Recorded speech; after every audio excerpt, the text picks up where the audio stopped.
हिन्दू जाग्दा जब त्यो धरान 1 मिनेट लाग्दैन सिद्धिनलाई, त्यो विचार गर्नुहोस् उहाँहरूले। हिन्दू जाग्दा जब त्यो धरान 1 मिनेट लाग्दैन सिद्धिनलाई, त्यो विचार गर्नुहोस् उहाँहरूले। गौ हत्याराको त्यो फेसबुकमा भिडियोमा लाइभ गर्नेहरूको अनुहार चिनेर राज्यले कारबाही गर्दैन भने, त्यो गाईको बाछी बलात्कार गर्नेलाई कारबाही गर्दैन भने, अनि त्यसलाई मार्दा मात्र हैन, छुँदा अर्थात् त्यसलाई चोटपटक मात्रै पुर्याउँदा पनि 3 वर्ष कैद 50,000 जरिमाना भनेर हाम्रो संविधानमा लेख्ने ती नेताहरूले पालन गर्नुपर्छ कि पर्दैन? बस यति नै हो। हजुरले सम्मान गरेर यसै गरी उत्रिएर ती हत्याराहरूलाई कारबाही गर्नतर्फ लगाउनुपर्छ हामीले, हो कि हैन भन्नुहोस् त। करिब 300 गाई दैलेखतर्फ पठाएको थियो, तर ट्रकमा लगिएका ती गाईहरू गन्तव्यमा नै पुर्याइएन। सुर्खेतको वीरेन्द्रनगर स्थित कटकटुवामा लगेर भिरबाट खसालियो, जहाँ 23 गाई मरे भने अन्य घाइते भए। नेपालगञ्ज उपमहानगरपालिकाले दैलेखको श्रीस्थानमा गाईहरू पठाउने अनुसन्धानबाट खुले पनि सुर्खेतमा नियोजित रूपमा भिरबाट खसालेर सामूहिक गौहत्या गरिएको देखिएको छ। ट्रकमा राखेर ल्याइएका गाई भिरबाट खसालेर मारिएको र जंगलमा अलपत्र अवस्थामा छाडिएको भन्दै दोषीलाई कारबाही गर्न स्थानीयले माग गरेका छन्। गाईलाई ट्रकबाट सिधै भिरमा खसालेको देखाएकाले दोषीलाई कडा कारबाही गर्न वीरेन्द्रनगर नगरपालिकाको समेत माग रहेको छ। मनाथे मुर्दाबाद हुँदा केही पनि हुँदैन, त्यो देश जिन्दाबाद हुनुपर्छ। म मर्दा के हुन्छ, एक दिन तपाईको जो पनि के गरेर फोटो जोडेर ट्याक्क हर्कजी भाइ हाम्रो आदरणीय मेयर साहबलाई राजा बनाइदिएछन् हैन, किरातेश्वर राजा। हो योसम्म त एउटा रमाइलो हो, एउटा टिट फर ट्याट जस्तालाई तस्तै ढेडालाई निस्दै भयो। हर्के हवलदार भनेर उहाँले किन भन्नुभयो? के हो हर्के हवलदार भनेको? यो मानहानि र सिधै साइबर क्राइमको मुद्दा हो। विशेष गरी एकजना चेलीले धरान सिद्धिन 1 मिनेट पनि लाग्दैन भनेका शब्दहरू, जब त्यो धरान 1 मिनेट लाग्दैन सिद्धिनलाई, त्यो विचार गर्नुहोस् उहाँहरूले। र सिंहदरबार भित्रै उभिएर माननीय एकजना राप्रपाका सांसदले र यदि दम र हिम्मत छ भने साउदी अरबमा गएर सुँगुर काटेर देखाउनुस्, त्यो देशले झुन्ड्याएर फाँसी दिन्छ। गर्नुभएको खुला च्यालेन्जले गरेर फेरि यो द्वन्द्व बढ्ने सम्भावना देखेको छ। यसैसँग कुराकानी गर्छौँ। कुराकानीको निम्ति हामीसँग युवा नेता पुण्य गौतम हुनुहुन्छ। पुण्य सर, स्वागत छ। नमस्कार। एकदमै धन्यवाद। नमस्ते। धरानको परिदृश्यलाई कसरी निहाल्नु भएको छ सर? त्यहाँ त फेरि द्वन्द्व हुने अवस्था आयो। गत 9 गते भएको द्वन्द्वलाई सरकारको संयमताले केही हदसम्म टरेको जस्तो देखियो, तर पछिल्लो समय सामाजिक सञ्जालमा देखिएको उच्छृङ्खलपनले चाहिँ पुनः द्वन्द्व पहिलेको भन्दा अझ हिंसक हुन सक्ने सम्भावना देखिँदैछ। कस्तो लाग्दैछ हजुरलाई? पूर्वको अति सुन्दर नगरी, जहाँ अत्यन्तै दयालु, शान्त, सुन्दर मन भएका आदरणीय देशभक्त दाजुभाइ दिदीबहिनी, विशेष गरी महान राई लिम्बू समुदायको बाहुल्यता भएको एक सुन्दर नगरी धरान, जसले बुद्धको शान्तिको सन्देशलाई संसारभरि फिजाएको छ। लडाकुहरूको सहर पनि हो। आइराख्ने बाथी जाइ राख्छौँ, तर हामी कसैलाई पनि अट्याक गर्दैनौँ। पहिलो फायर हामीले कहिले खोलेका छैनौँ भनेर एक ढङ्गले हितेरी मितेरी साइनो सहित सबै जाति, भाषा, धर्म, लिङ्ग, वर्ण, बाहुन, छेत्री, मगर, तामाङ, गुरुङ लगायत सबै समुदायसँग मिलेर बसेको महान राई लिम्बू समुदाय बाहुल्यले धरानमाथि द्वेष राखेर धरानलाई भविष्यमा अफगानिस्तानको कान्दाहार जस्तै धर्मयुद्धको एउटा रक्तरञ्जित हट स्पट बनाइदिन्छौँ भनेर अहङ्कारी अभिव्यक्ति दिनेहरू कदापि वैदिक सनातनी भगवानका भक्त हुन सक्दैनन्। 1 मिनेटमा धरान ध्वस्त पारिदिन्छु भनेको के? म उहाँहरूलाई सोध्न चाहन्छु। हामी वैदिक सनातनी अन्तर्गत बुद्धलाई मानेका छौँ। किरातेश्वर महादेवको अस्तित्व पूजा गर्ने, त्यसै गरी प्रकृति पूजक पारोहाङ र सुम्निमाको महान इतिहासलाई प्रतिस्थापित गर्दै लाने धरानीहरू र त्यो धरान जहाँ बाहुन छेत्रीहरूलाई पनि हमेसा एउटा पण्डित र काजीको दर्जा दिइएको छ, त्यो धरान जहाँ कसैले पनि विभेदको शिकार हुनु परेको छैन, त्यहाँ शिल्पी समुदायहरूले पनि सम्मानका साथ बस्न पाउनु भएको छ। आर्थिक रूपमा पनि सम्पन्न धरान, हेर्दाखेरि कुनै सिङ्गापुर अथवा कुनै ब्रिटेनको एउटा बस्ती जस्तो सुन्दर देखिन्छ, सुरम्य देखिन्छ। धरानेहरू कति सुसंस्कृत, सुन्दर, शान्त छन् भन्ने कुरोको उदाहरण धरान हेर्दा पुग्छ।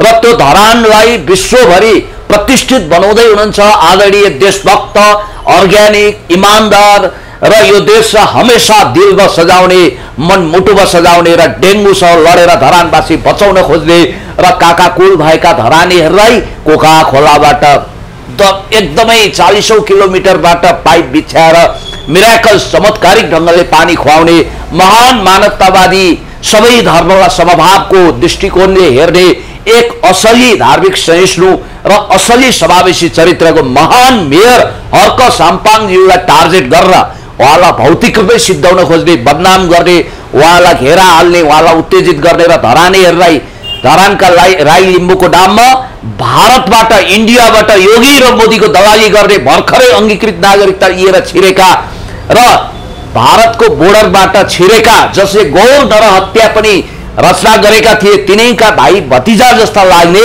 केही संदिग्ध अनुहारहरूले हर हमेशा दौरा सुरुवाल कोटमा टोपीमा सजिने, यो देशलाई मनमुटुमा सजाउने धराने राई लिम्बू महान समुदाय जसको माओली पनि यही देशमा छ, ससुराली पनि यही देशमा छ, तर यो ठकुरी वंशीय राजतन्त्र जसको ससुराली माओली भारतमा छ, उनीहरूको रक्त सम्बन्ध पनि भारतमा छ, त्यस्ताको अनुचर त्यस्ताका दासानुदास हनुमान दासहरूले र तिनले संरक्षण गरेको टोलीले धरान खरानी बनाइदिन्छु, राई लिम्बू मुर्दाबाद भन्नु दिन पनि लाग्दैन सिधै त्यो भन्नु बिल्कुल अशोभनीय कुरा हो। अर्को कुरो के धरानलाई के सन्देश दिन्छ? म भन्दैछु सनातनले सिकेको शिक्षा यही हो, होइन जमिनलाई सिध्याउँछु भन्नु होइन, वैदिक सनातनी होइन नि उहाँहरू, वैदिक सनातनीको त्यस्तो हुन्छ होइन। वैदिक सनातनी भने धेरै महान धर्म हो, विश्वमा एउटै धर्म छ त्यो भनेको वैदिक सनातनी, अरू सबै पूजा विधि हो। हिन्दू, मुस्लिम, बौद्ध, जैन, सिख, बोन, क्रिस्चियन यी सबै पूजा विधि संस्कार संस्कृति हो, धर्म छ त एउटै वैदिक सनातनी, तर उहाँहरू वैदिक सनातनी आचरणबाट च्युत हुनु भएको छ। र म भन्छु के उहाँहरूसँग योगी र मोदीले व्यवस्थापन गरेको कुनै एटम बम थियो? धरान र खरानी बनाउन त एटम बम चाहियो, न्युक्लियर वेपन्स चाहियो के? उहाँहरूसँग इन्टरकन्टिनेन्टल ब्यालिस्टिक क्षेप्यास्त्र थियो, उहाँहरूसँग रकेट लन्चर थियो? त्यो थिएन होला। तर खोडा खुकुरी तररार भाला र कतिपयले लुकाएर हतियार बोकेको कुरा भारतका हिन्दूहरू समेत त्यो र्यालीमा उपस्थित हो। त्यहाँको उद्देश्य के रहेछ भने उनीहरू राई लिम्बू मुर्दाबाद भन्दै देशभक्तहरूको दोलो काट्दै हर्क साम्पाङजीको अफिस घेर्दै, त्यसपछि त्यहाँ अब अलरेडी एमएनओ लगायतको समुदाय डाँडा पाखामा खोडा खुकुरी तररार सहित प्रतिरक्षाको लागि बसेको रहेछ र त्यसले 81 जारी लाग्ने, त्यसपछि टिकापुर भन्दा पनि खतरनाक रगतको खोलो बगाएर रक्तरञ्जित धरान बनाउने र याद गर्नु होला धर्म युद्ध वा जातीय युद्ध भएको देश अफगानिस्तान, रुवान्डा वा सुडान हेर्नुहोस्, धन्न पल कालबेली अहिले विकसित गरिरहेका छन् रुवान्डालाई, तर त्यस्तो देश कहिले उमल आएको छैन। बाख्राले खाएको बिरुवा र धर्मयुद्ध जाति युद्ध भएको देश कहिल्यै पनि उमल लाग्दैन, त्यो छेदविच्छेद हुन्छ, टुक्रिन्छ, दुजा हुन्छ, त्यो अविकसित हुन्छ, त्यहाँ रगतको खोलो बग्छ। र याद गर्नु होला हितेरी मितेरी सहित वी आर अल नेपिज पिपल, हामी सबै नेपाली भनेर समावेशी भावनाका साथ उही हाम्रो महान कवि हुनुहुन्छ नि व्याकुल बाइला प्रदीप कुमार राईज्यूले लेख्नु भएको कविता पंक्ति, सयौं थुङ्गा फुलका हामी एउटै माला नेपाली, सार्वभौमै फैलिएका मेची महाकाली, बहुजाति भाषा धर्म संस्कृति छ विशाल भन्ने जुन भावना छ त्यसलाई सच्चा रूपमा कार्यान्वयन गर्दै महान धराने र धरानको जनताले आँखाको नानी जस्तै मुटुको ढुटुकी जस्तै मानेको, 1 रुपैयाँ भ्रष्टाचारमा नमुछिएको, भविष्यमा यो देशको प्रधानमन्त्री र राष्ट्रपति हुने योग्यता बनाइसक्नु भएको महामेयर हर्क साम्पाङज्यूको अफिस घेराबन्दी गर्ने र उहाँलाई असुरक्षा भएपछि राई लिम्बूहरू अथवा त्यहाँ धराने बाहुन क्षेत्री पनि आउँछन्, किनभने उहाँलाई यहाँ बाहिरकाले भ्रम फैलाएको, उहाँ बाहुन क्षेत्री मगर तामाङ गुरुङ सबै जाति सबै भाषा सबै वर्ण सबै लिङ्ग सबै वर्णको साझा मेयर महामेयर हो। उहाँको रक्षाको निम्ति उत्रनेहरूले प्रतिकार गर्दा त्यहाँ रगतको खोलो बग्छ र एकछिन त्यहीँबाट धर्मयुद्ध सुरु गरेर नेपाललाई छेदविच्छेद बनाउने र इन्डियाले नेपालमा कब्जा गर्ने, असली हिन्दुस्तान त नेपाल है भाइयों और बहनों भनेर पृथ्वीनारायण शाहले भन्दै नभनेको कुरा दिव्य उपदेशमा छपाएका छन् र त्यही आधारमा यो देश कब्जा गर्ने ग्रान्ड पोलिटिकल मिसन अन्तर्गत एकजना त्यहाँ पुराणवाचीका पण्डितनी हुनुहुँदो रहेछ, उहाँको नाम के रे? राधिका दासी हो, तपाईँकै मुखबाट आओस् भनेर भनेको राधिका दासी। उहाँलाई म नेपाली चेलीको रूपमा हमेसा सम्मान गर्छु, मिठो बोल्नुहुन्छ, उहाँ चर्चित पनि हुनुहुन्छ हुन त हेर्नुहोस् यो हिन्दू धर्मभित्रकै हामी पण्डित हौँ भन्नेले गारगार गरेको सुने मैले।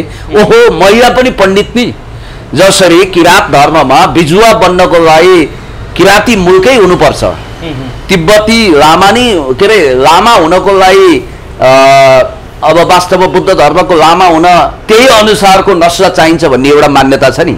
त्यसै गरी पुरुष बाहेक कहाँ सप्ताह पुराण कथा वाचन गर्ने, यो त अरिष्ट भयो अनिष्ट भयो भनेर मैले होइन, म त उहाँको समर्थन गर्छु। उहाँ पुराण वाचिका हुनुभयो, 4 वेद 18 पुराण खार्नुहोस्। हुन त उहाँको निष्ठामाथि अथवा उहाँको योग्यतामाथि प्रश्न उठाए, अङ्ग्रेजी पढ्ने अनि त्यसपछि +2 अङ्ग्रेजीमा गर्ने, अनि कहाँको पुराण वाचिका, आचार्य हुनुपर्छ, वेदाचार्य हुनुपर्छ, वेदाङ्ग कण्ठ हुनुपर्छ, उपनिषद पढ्नुपर्छ, तब मात्रै हुन पाइन्छ, अनि चटके तरिकाले कथा वाचन गरेर हुन्छ भन्नेहरू मैले यहीँभित्र देखेँ। मलाई थाहा छैन यथार्थ के हो।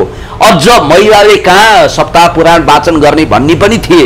यद्यपि हामीले के भन्यो भने सुन्नु म यही भन्न खोजेको के भने, तर यो एउटा क्रान्ति हो, महिलाले पनि सप्ताह पुराण वाचन गर्न पाउनुपर्छ, यो देशको रीतिरिवाज रक्षा हुनुपर्छ र वैदिक सनातनी अन्तर्गत उहाँले पुराण कथा वाचन गर्नु त नमन छ, भगवानको भक्त हुने अनुभूति छ, उहाँलाई स्वागत गर्नुपर्छ। राधिका दासीजी वेलकम भनेको हामीले नै हो, हामीले उहाँको डिफेन्समा बोलेको। र तर अचम्मको कुरा अब उहाँलाई हेर्नुहोस्, आरोप लगाउनेहरूले केसम्म भनेनन्, एउटा उहाँ आफूलाई हिन्दू नारी भन्नुहुन्छ, हामी त वैदिक सनातनी। हिन्दू नारी पतिलाई परमेश्वर मान्छन् र पति दुष्कर्मी रहेछ भने पनि त्यसलाई सपार्ने कोसिस गर्छिन्। एउटी असली वैदिक सनातनी हिन्दू नारी सिउँदोभरि सिन्दुर, गलाभरि मङ्गलसूत्र लगाएर डोलीमा चढेर आफ्नो पतिको घर जान्छन् र उनको अन्तिम विदाई डोलीमा हुन्छ, अर्थीमा हुन्छ। जस्तो प्रचण्डको श्रीमती सीता दाहालको अस्ति उनी डोलीमा सजिएर गइन्, अर्थीमा रेगाट आइन् नि। त्यसै गरी हुन्छ डिभोर्स, यानि कि पार पाचुके सम्बन्ध विच्छेद गरेको मान्छे कसरी पवित्र नारी हुन सक्छ भनेर यही हिन्दू धर्म अन्तर्गतका आफूलाई हिन्दू धर्मको ठेकेदार भन्नेले तपाईँलाई भन्दाखेरि त्यतिखेर तपाईँको हामीले डिफेन्स गरेको होइन राधिका दासीजी, तपाईँलाई आलोचना गर्न पाइँदैन भन्ने मान्छे हामी हो। त्यसकारण आज तपाईँले जे भन्नुभयो हाम्रो मन दुखेको छ। हिंसाको वकालत गर्ने कठै बरा तपाईले त सुन्नु, पछिल्लो समय सर एकछिन वरिष्ठ भनेका व्यक्तिहरू धार्मिक होइन, म भन्दैछु त्यसमा आउँदैछु। उहाँले त शान्तिको गुलाब फक्राउनु पर्थ्यो, उहाँले आफ्नो भाषणमा भन्नु पर्थ्यो, साथीभाइ हो हामी वैदिक सनातनी अन्तर्गत बुद्धलाई पनि महान बुद्धको मान्यतालाई अनुसरण गर्छौँ। हामी प्रेम, सद्भाव, विश्वास, भातृत्व, करुणा, दया, माया, दानशीलताको गुलाब फक्राउँछौँ। हामी धराने गुराँस जस्तै माथि बुढा सुब्बा भन्दा माथि उतापट्टि त्यो कस्तो राम्रो राम्रो ठाउँ छ नि राजा रानी साइडमा जुन गुराँसहरू फुल्छन्, त्यस्तै शान्तिको गुराँस हामी फुलाउँछौँ भनेर भेडेटारको जस्तै शीतल चरित्र हामीले लिनुपर्छ भन्नुपर्नेमा धरान खरानी बनाउँछौँ अथवा हामीले चाह्यौँ भने यो गर्छौँ भन्न खोजे, हिंसा भड्काउन खोजेको होइन। कहाँबाट त्यो प्रायोजित भनाइ होइन भने उहाँले त्यसमा क्षमा गर्नु, मलाई क्षमा गर्नुहोस् भन्नुपर्छ। अब जहाँसम्म संसदको कुरा छ यति मात्रै भनौँ राधिका दासज्यूको विषयमा, उहाँलाई सम्मान छ, नारी हुनुहुन्छ, नारी स्वरूपा, एउटा लक्ष्मी सरस्वतीको स्वरूपा हो। र मैले भनेको के भने नेपालको ऐन त कार्यान्वयन हुन्छ त, नेपालको मुलकी ऐन अपराध संहिता अन्तर्गत गौवध गर्ने, गाईलाई माता समान किन भनियो भने आमा मरेपछि टुरो भएका बच्चालाई गाईको दुधले आमा सरहको पोषण दिने हुनाले, अमृत सरह हुनाले त्यसलाई गौमाता भनेको हो। र त्यसलाई कानुन त वध गर्न, हिंसा गर्न एकदमै वर्जित छ। र जहाँसम्म तपाईँले कसको प्रसङ्ग उठाउनु खोज्नुभयो होइन, यसले पछिल्लो समय सर अब एउटा गाई अथवा गोरु काटेको जुन केस छ यो ठुलो बनाउनु पर्ने विवाद देख्दिनँ म चाहिँ। तपाईँलाई के लाग्छ? किनभने कसैले गाईलाई पूजा गर्छ त कसैको आहारा पनि त होला नि, कसैले खसीलाई पूजा गर्छ त कसैको आहारा होला नि, होइन? त्यो हुनाले यसलाई ठुलो बनाउनु पर्ने विषय थिएन। यसको लागि नेपालकाहरूले नसकेर भारतबाट मान्छेहरू ल्याएर, भारतका पण्डितहरू आएर नेपालमा खुना र कुकुरी उचाल्नको निम्ति उचाल्ने, उक्साउने र नेपालकाहरू पनि उसकै लहै लहैमा लागेर गाडीका गाडी ओर्लेको देखियो। यसले त नेपालको यो धर्म संस्कृतिको अवस्था के छ, अब कताबाट परिचालित छन् हाम्रा मान्छेहरू भन्ने कुरा त उदाङ्गो नाङ्गे झार बनायो नि होइन? तपाईँ मिडिया कर्मीले न्युट्रालिटी कायम गर्नुपर्छ। नेपालको ऐन नियम कानुन विपरीत नेपालको मुलकी ऐन अपराध संहिताले तोके बमोजिम गौवध, गाईको हत्या गर्न पाइँदैन, गाईको सन्तानको रूपमा के, त्यो त निर्दोष जीव हो नि जसले काँध थापेर हाम्रो धरती हराभरा पार्छ। त्यो काटेर खानुपर्छ भनेर वकालत गर्ने अतिवादीहरूको डिफेन्स पनि गर्न मिल्दैन होइन अहिले आवाज के उठिरहेछ भने तपाईले पनि सामाजिक सञ्जालमा देखिरहेको होइन त्यसको वकालत नगर्नुले त भन्दैछ नि त त्यो त हाम्रो आहार हो हामीलाई त खोस्यो हामीमाथि अन्याय भयो होइन देशैलाई शाकाहारी बनाउनुपर्छ सबैलाई होइन त्यो संविधान विपरीत कुरा जानु हुँदैन म त देशलाई नि यो बुद्धको देश भन्ने अनि यहाँ हिंसा हुने एउटा नमुना देश बनाइदिउँ न नेपाललाई साँच्चै बुद्ध जन्मिएको देशमा एउटा पनि हिंसा हुँदैन है यहाँ अब कुनै पनि राँगा खसी कुखुरा बाख्रा पनि काटिँदैन पशुवध हुँदैन प्राणी वध हुँदैन प्राणी जीव हत्या हुँदैन भन्ने उदाहरण दिनुपर्छ त्यो मिसाल पेश गर्नुपर्छ भन्ने मान्यताको मान्छे म मेरो परम पूज्य पिताजी रुद्रप्रसाद गौतमजी श्रीकृष्ण प्रणामी हुनुहुन्थ्यो कण्ठीवाला म पनि लामो समय शाकाहार भएको र अहिले फेरि शाकाहारी हुने प्रतिबद्धताका साथ अगाडि बढिरहेको छु र मैले त्यो आचरण अपनाएको छु र तपाईलाई एउटा कुरा भन्छु हिंसाको वकालत गर्दै नगरौँ यो तपोभूमि देवभूमि ऋषिभूमि बुद्धभूमि हो त्यसकारण अर्को कुरो तपाईलाई भन्छु त्यसो भए गौवधको कुरा उठाउनुभयो धन्यवाद छ तर यसरी नउठाइदिनुस् कि तपाईले बलिरहेको द्वन्द्वको आगोमा पेट्रोल छर्किनुस् टिनका टिन घिउ छर्किनुस् र आफ्नो राजनीतिक स्वार्थको रोटी सेक्नुस् यो काम बिल्कुल नगर्नुस् यी मानिसहरू जतिखेर गढीबाईमा निर्दोष राँगा भैँसीहरूलाई काटी काटी लाखौंको संख्यामा हत्या गरिन्छ देवीले माग्दै नभागेको कुरालाई हवाला दिएर देवीलाई चढाउने गढीबाईमा भनेर मागिन्छ नि के अरे वध गरिन्छ नि त्यो बेलामा विरोध गर्न किन उहाँहरू आउनु भएन सडकमा यस्तो निर्दोष प्राणी राँगा भैँसीको हत्या हुनु हुँदैन भनेर उहाँहरू किन बोल्नुहुन्न बलि प्रथाको नाउँमा जनावरको हत्या जीवको हत्या क्रूरतापूर्वक भएको छ यसको विरोध गर्नुहुन्न त्यति मात्रै होइन तपाईलाई म 78 सालको एउटा घटना स्मरण गराउँछु ज्ञानबहादुर साई र ज्ञानेन्द्र साईजीको वरिष्ठ नेता उपाध्यक्षको जतिखेर उपाध्यक्ष धवल शमशेर जङ्गबहादुर राणा नेपालगञ्जको मेयर हुनुहुन्थ्यो उहाँले के गर्नुभयो थाहा छ कान्जी हाउस सञ्चालन गर्नुभएको थियो उहाँको नेतृत्वमा 8वटा ट्रकमा लादेर गाडीमा लादेर निर्दोष बुढो खाडो गाईलाई लगेर सुर्खेतको भिरबाट गुल्टाइयो अदालतले त्यही भन्यो त्यहाँ नियोजित रूपमा मारिएको गौवध भएको हत्या भएको हो भने उहाँहरू एकजना नेताले हो उहाँहरू चाहिँ दुर्घटना आदि इत्यादि भन्नुहुन्छ तर त्यो घटनामा 48 देखि 50 वटा गाई अन द स्पट ठहरै भयो पछि घाइते गाईहरू पनि मरे भन्ने मैले सुने त्यसमा 2-4 जना सुरक्षाकर्मीको जागिर गयो कोही सस्पेन्ड भए ट्रक चालकलाई कारबाही गरियो तर धवल शमशेर जङ्गबहादुर राणाको रौं पनि हल्लिएन किनभने उहाँ त ठकुरी वंशको उहाँको उच्च कुलको यहाँ ठकुरी जातिको एकल वंशवाद स्थापना गर्ने र बाहुनलाई अनि सल्लाहकार बनाउने अनि क्षेत्रीय चाकडीबाज उनीहरूको अर्दली बनाउने जो षड्यन्त्र चलेको छ खबरदार यस्तो खेलोबेलो हुनु हुँदैन किनभने हामी समाजवादी गणतन्त्रमा विश्वास गर्छौं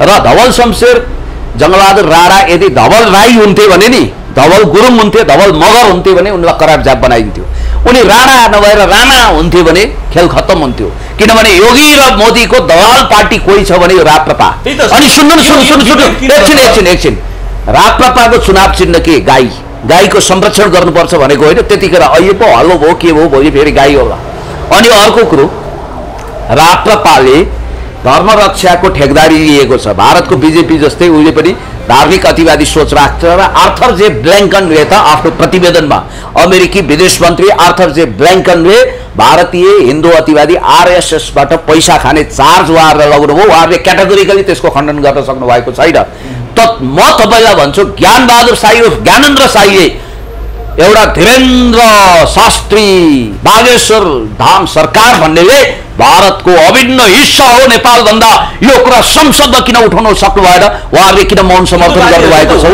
यो त उहाँले सही भन्नुभयो भन्न त अब यिनीहरू देशद्रोही होइन राष्ट्रवादी भन्नेले त स्वीकारे त यिनीहरू देशद्रोही हुन् भारतीय एजेन्ट हुन् मोदी र योगीका गुलाम हुन् यिनीहरूले धर्मयुद्ध थोपर्न चाहन्छन् नेपाललाई फेल्ड स्टेट बनाउन चाहन्छन् यो ओपन सेक्रेट अनि अर्को कुरो 97% नेपालले त त्यही चाहँदो कसरी 97% को हवाला दिनुहुन्छ सिंहदरबार भित्र तपाईं गलत कुरा गर्दै हुनुहुन्छ तपाईं 97% नेपालीहरूले चाहेको कुरा चाहिँ यो भन्नुभयो कसले के भन्छ त्यसको पछाडी लागेर हुन्छ तपाईं पत्रकार भइसकेपछि इन्भेस्टिगेसन गर्नु पर्दैन ओमकार परिवार कति प्रतिशत छौं हामी बहुमतमा छौं ओमकार भनेको सबै धर्म जस्तो सिख बोन जैन किरात प्रकृति पूजक सबैलाई समेट्ने हो नि त यो भनेको सच्चा वैदिक सनातनी अनि ज्ञानेन्द्र साईजीलाई म सोध्न चाहन्छु त्यसो भए तपाई मासु खानुहुन्छ कि हुन्न मासु खाएर गौवधको विरोध गर्ने नैतिक अधिकार तपाईँलाई छैन।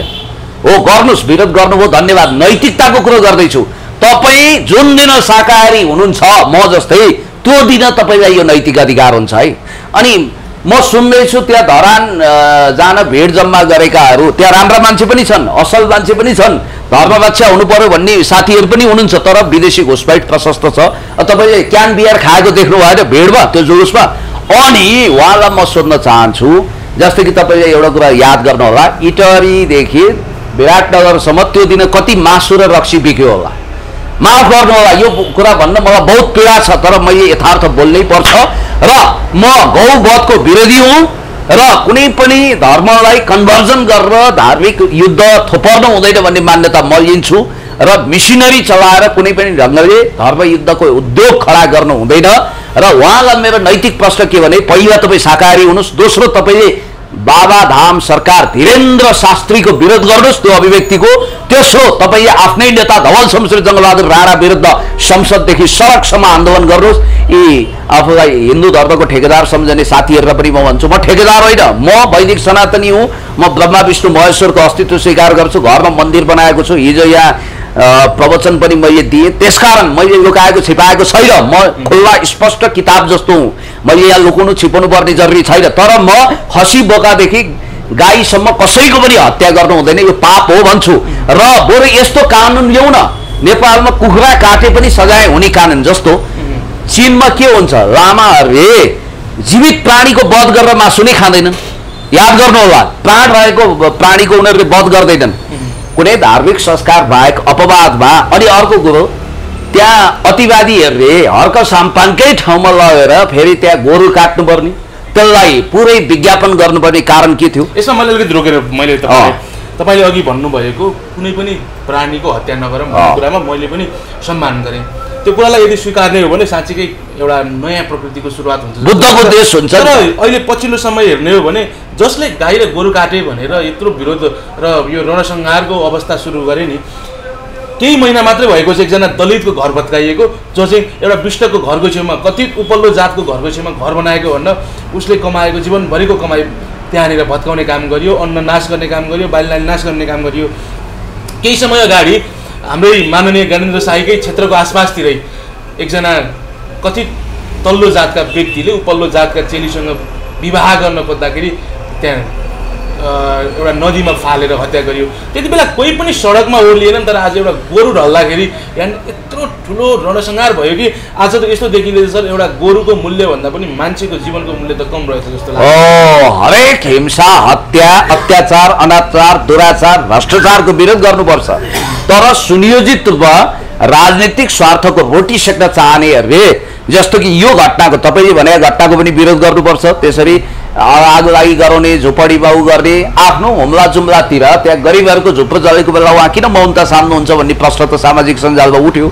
अनि यो हेर्नु त, वास्तविक वैदिक सनातनीहरूले त यज्ञोपवीत धारण गर्छन्, शिखा पाल्छन्। ल ठिक छ, यहाँ टुप्पी पनि पालेको छ, जनै पनि लगाएको देख्नुहुन्छ, तनी एउटा निर्दोष बोकाकी खसीलाई चट्टै रेटी रेटी काटेर त्यसको आलो काँचो रगत पिउने यो राक्षसी आसुरी वृत्ति हो कि होइन? यो दानवी संस्कार हो कि होइन? यसको विरोध पनि तपाईँहरू गर्नुहोस्। म त हरेक हिंसाको विरोध गर्छु।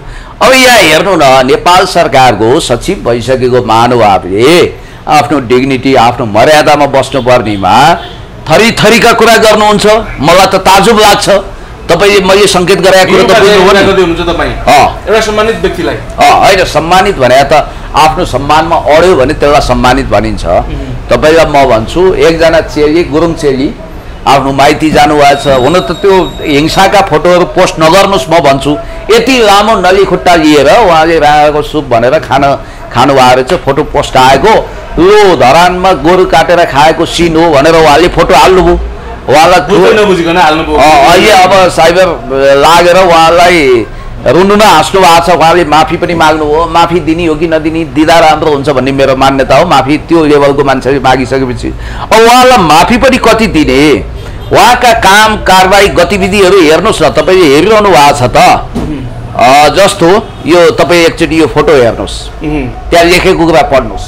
म यो देशमा 1125 वर्षसम्म शासन गर्ने किराँती राजा यलम्बर किराँती कुलको उत्तराधिकारी हुँ, हर्के हवलदार भनेर लेख्नुभएको छ उहाँले। अब तपाईँलाई म भन्छु, नेपालको महान राई लिम्बू समुदाय भनेको यही देशमा ससुराली, यही देशमा मावली भएको, धान नाचदेखि साकेला उधौली उभौली सबै संस्कार संस्कृतिको धनी महान एउटा मुन्डुमको मान्यतालाई अगाडि बढाउने र मलाई त लारुममा जाँदा कति दिव्य शान्ति प्राप्त हुन्छ तपाईँलाई थाहा छ।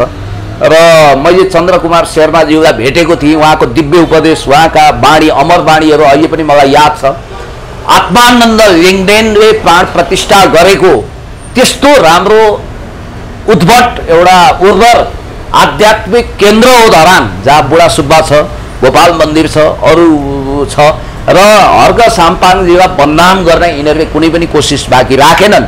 उहाँ भनेको वास्तविक रूपमा मानवतावादी हो, मानव सेवा गर्नुभएको छ, र उहाँभन्दा ठुलो वैदिक सनातनी मैया अरू देखेको छैन, प्रकृति पूजक हो।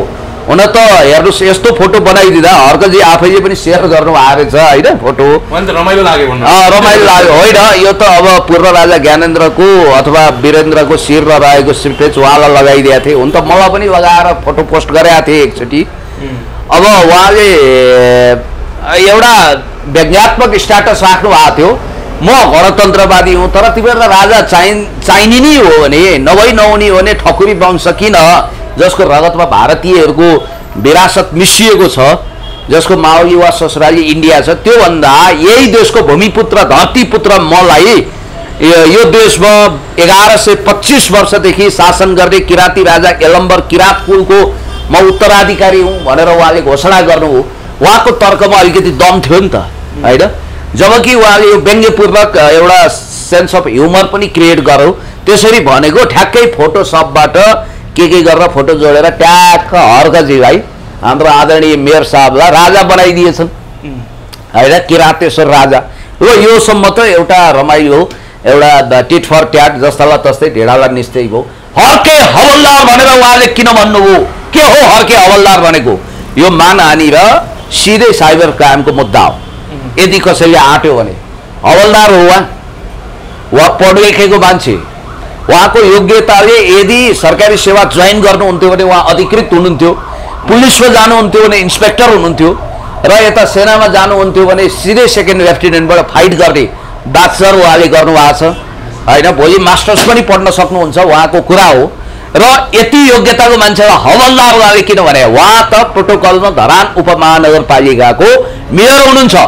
अहिले बरु भीम उपाध्यायज्यूको सरकारी ओहदा छैन, उहाँ सचिवबाट रिटायर हुनुभयो, तर आदरणीय देशभक्त विकासवादी मेयर, समृद्धिको वाहक र नेपालको संस्कृति परम्परामा भिजेको मिलेनियम च्यालेन्ज कर्पोरेसन गलत छ भनेर शिरमा कफन बाँधेर आन्दोलन गरेको, त्यति मात्रै होइन। मैले तपाईँलाई भन्छु, कालापानी लिम्पियाद्वारा नेपालको हुनुपर्छ भनेर उहाँ अगाडि बढ्दा अहिले देशी विदेशी प्रतिक्रियावादी षड्यन्त्रकारीहरूले नाना नौरङको हुँदै नभएको क्रिस्चियनको ट्याग लगाएर हुँदै नभएको साम्प्रदायिक कुरा थोपर र एउटा सिधा सादा इमान्दार देशभक्त हर्क साम्पाङजीको खबरदार बदनाम गर्न पाइँदैन।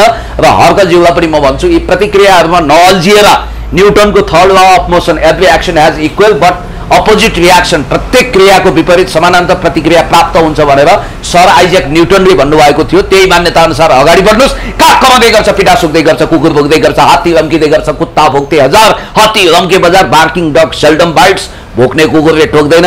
र हर्कजीलाई यिनीहरूले भौतिक रूपमै साङ्घातिक आक्रमण गरेर उहाँलाई सिद्धाउने योजना हुनाले राज्यले उहाँलाई उच्च सुरक्षा दिनु पर्यो, उहाँको रक्षा गर्नु पर्यो। जनताले पनि आँखाको नानी जस्तो, जसरी एउटा बचेरालाई माउ चराले जोगाउँछिन् नि, त्यसै गरी बचेरालाई जोगाए जस्तै हर्क साम्पाङजीलाई जनताले आफ्नो काख पल्टामा जोगाउनु पर्छ। र उहाँ यो देशको भविष्य हो, उहाँमाथि हामीले ठुलो सपना सजाएका छौँ। भविष्यमा यो देशको राष्ट्रपति प्रधानमन्त्री हुने योग्यता बनाउने बालेन शाह वा हर्क साम्पाङज्यूलाई किस्तामा बदनाम गरेर सिद्धाउन खोज्नेहरू अन्ततः बत्तीको पुतली जस्तो भएर आफै मटियामेट नामेट भएर जानेछन्। हुन्छ सर, समय दिनुभयो। Thank you so much.